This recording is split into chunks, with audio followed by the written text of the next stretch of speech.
My girlfriend at the time, 26, and I, 29, dated for 8 years and moved in together in the last year of our relationship. Things were as smooth as they should be, and we never really ever had any arguments. We understood each other, and we are meant to be together. At the time, my mom had turned up the heat on me a bit, so my girlfriend and I started planning for our future more seriously.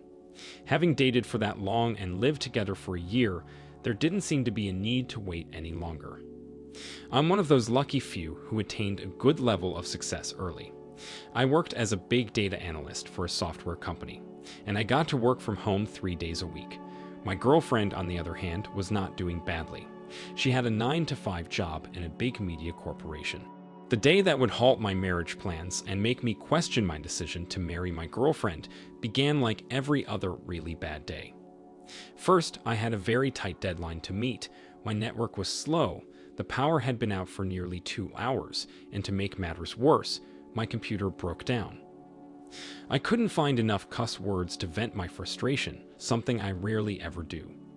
Fortunately, my girlfriend's laptop, which she used at home, was available, so I borrowed it. I mean, it was a lifesaver for me at that moment, but it became more a few moments later. After I finished what I was doing, there was nothing left to do. It could have been out of boredom that I strayed to one of her old email accounts, which had a name so funny that it cracked me up each time. I knew she wasn't using it anymore, so it didn't feel like invading her privacy when I opened it. There couldn't be any serious conversations here, I thought to myself. My eyes soon descended on a name, which I remembered from her high school days as her project supervisor. She mentioned how understanding and supportive he was throughout her project. So seeing his name in her chats, I got a little curious.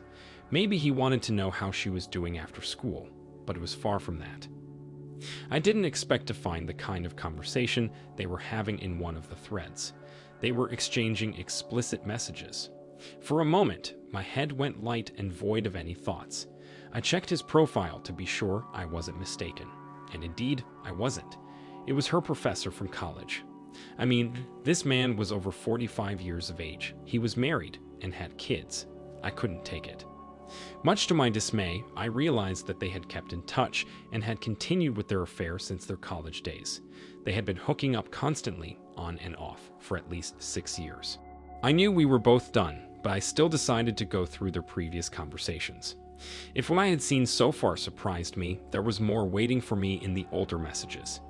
As I read through the older messages, I saw where she was thanking the said professor for everything he had done for her, including helping her grades and for her to become the valedictorian. She had, of course, extended sexual favors to him in exchange for his helping hand. He responded by saying that she was such a darling for keeping to her end of the bargain. He also praised her for being such an angel, satisfying his sexual urges throughout his wife's pregnancy. At this point, I was pretty much enraged. I felt used and useless. To think that all these things happened while we were actively dating was what blew my mind the most. He also expressed interest in continuing their hookups, wishing it wasn't the last time. She assured him that it would not be the last, and subsequent messages, including their most recent messages, proved it wasn't. Since I wasn't sure when the next time I'd be able to spend this much time with her laptop would be, and indeed I never wanted to, I hurriedly printed all her dirty conversations with her professor where they discussed his influencing her grades and their sexual affair. I also proceeded to print their newer messages where they planned hookups at remote hotels and described their sexual experiences afterward in the most explicit ways. Their most recent was only a couple of weeks back, and I wondered how they managed to hide so well right under my nose for so long. Although I was livid, I tried not to let it show. It was not necessary. So when she came back from work, I pretended nothing was wrong. If there was, it certainly was with me for not seeing any clues for the past 6 years. The discovery hit me like a bombshell, and I was definitely going to give her a full dose of her own medicine. The next day, I got in touch with a lawyer and we got talking.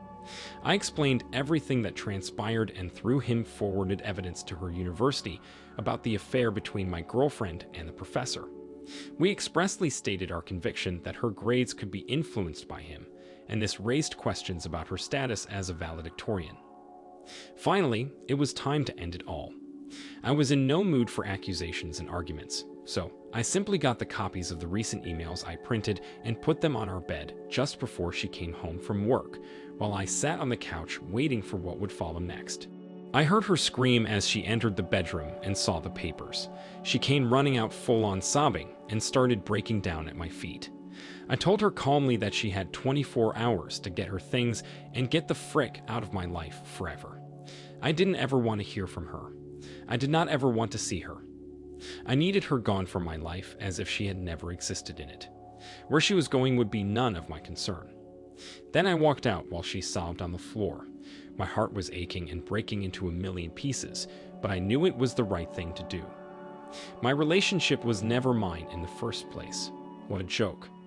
Following up on the scandalous case of the student-professor sexual relationship, I learned that an inquiry had opened and both she and the professor had been called to face the disciplinary panel of the school. Some months later, the university made a notification that she was stripped of her valedictorian status. Her degree was judged to be fake and was consequently revoked. Her name was also published alongside the university's public statement that disassociated the school from her certificates. As for the professor, he was shamefully fired and had to face early retirement, since his profession forbade absorbing any lecturer whose reputation was questionable. His career was officially over.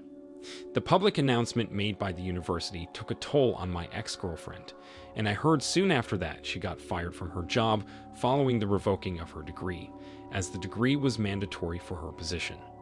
I've been enjoying the past months of solitude. OP, I can't imagine what you must have felt when you found out she has been cheating on you all along, and with a married man twice her age. Breaking off was the right call. There's no going back from that kind of betrayal. You definitely dodged a bullet. It could have continued right under your nose with you being oblivious to it, and then going forward with the marriage plan. That would have been awful. Your ex and the professor got everything that was coming to them. You made sure of it. I hope that you heal and you'll be able to put this past you. Now let's get into today's second story. I, 34 male, found out about a month and a half ago that my wife, 30, of 5 years, has been having an affair with a man she had dated back in high school. After I found out, she apparently decided our relationship wasn't worth trying to fix and moved in with him. We don't have any children. So I immediately began divorce proceedings. My wife's new relationship disintegrated quickly.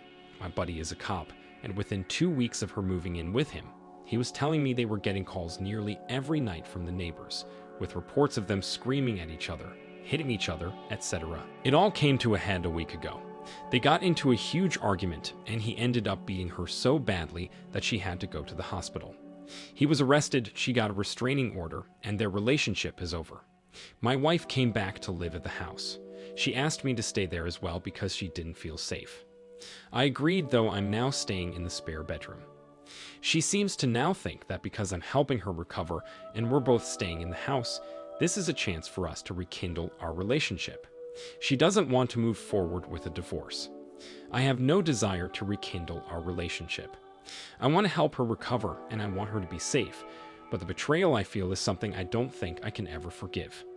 My family thinks I'm being heartless. The first time she dated this man, he was also abusive. He's much older than her. My sister says that my wife cheated on me because this guy manipulated her when she was young and now she's brainwashed by him. I don't want to be an asshole. My wife was a victim, which is why I want to do whatever I can to get her back on her feet. But I still want a divorce. She would tell me that she was taking her mother to the doctor when she was going to this random guy's house during a pandemic and cheating on me.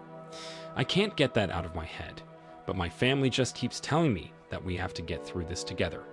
My mother keeps telling me that this was the or worse part of our vows. This wasn't what I had in mind when I said them. Am I being heartless?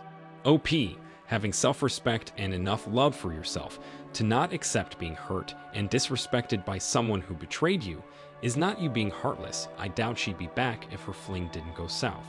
So why should you be someone's second choice? I'd highly recommend you sit down and talk with your soon-to-be ex-wife and let her know. Not only are you going to proceed with a divorce, but she needs to find somewhere else to live within the next couple of weeks. The sooner the better. The longer she stays, the more she's going to try to cement her way back into your life. And your family, well, they can take their opinions elsewhere. You just keep doing what feels best for you. Move straight on with a divorce. You owe her nothing at all, and you're foolish if you listen to anyone telling you otherwise. No support and no sympathy. Not saying rub it in her face, but you owe her literally nothing. Further letting her back into the house was a mistake. Let's assume she was so easily manipulated into destroying your marriage and you. You don't have to go after her, but helping her in any way is a massive mistake. The lesson she will learn is that destroying people is fun, and they will still be there when things blow up in her face. Make sure she learns a different lesson. Good luck, OP. Now for today's final story. For 5 years, she called her love for me unnegotiable and unconditional. 5 years of building a family of 3 cats. 5 years of loving each other through everything life threw our way. She was the kindest human I have ever met. Redefined what a woman is for me. I worshipped her, but I had my own mental battles that prevented me from showing it all the time. We had our fights, we had our disagreements, but we made it work.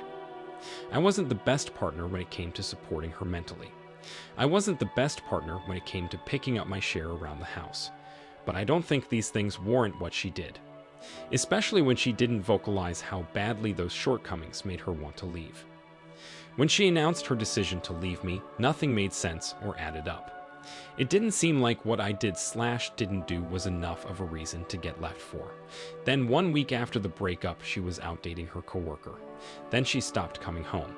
Now I just don't see her anymore. I found out she was emotionally, and potentially physically, cheating with him for around 3 months prior to the breakup. She used her work phone to text him, so I could never see her text him. She developed feelings for him and did the decent thing and broke us off. The decent thing would have been to tell your partner about this co-worker's romantic interest in you and how you felt the same way about him. In 2 weeks, she was gone from my life, leaving me with our big cold apartment and our 3 cats.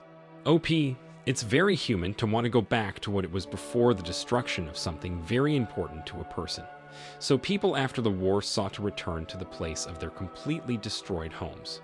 Yes, it's natural for you to want to go back to the past, but loving a person and being able to live with this person in a relationship are 2 different things. You won't be able to be with her, no matter how much you love her after what she did. Besides, you love a woman who was in the past, and not the one who preferred someone else to you. It's very hard for you. The pain is unbearable, but it would be much worse if she slept with him behind your back for months and years, and you wouldn't know anything. You dodged a bullet, you are not married, and cats are not children. Gather all your will, try to survive, and find a loving and faithful woman worthy of you. Or rather, new love will find you by itself. It will definitely find you. Thank you for taking the time to listen to today's stories. If you enjoyed listening, please feel free to like and subscribe if you haven't already. Also, comment below with your thoughts on today's stories. Take care, everyone.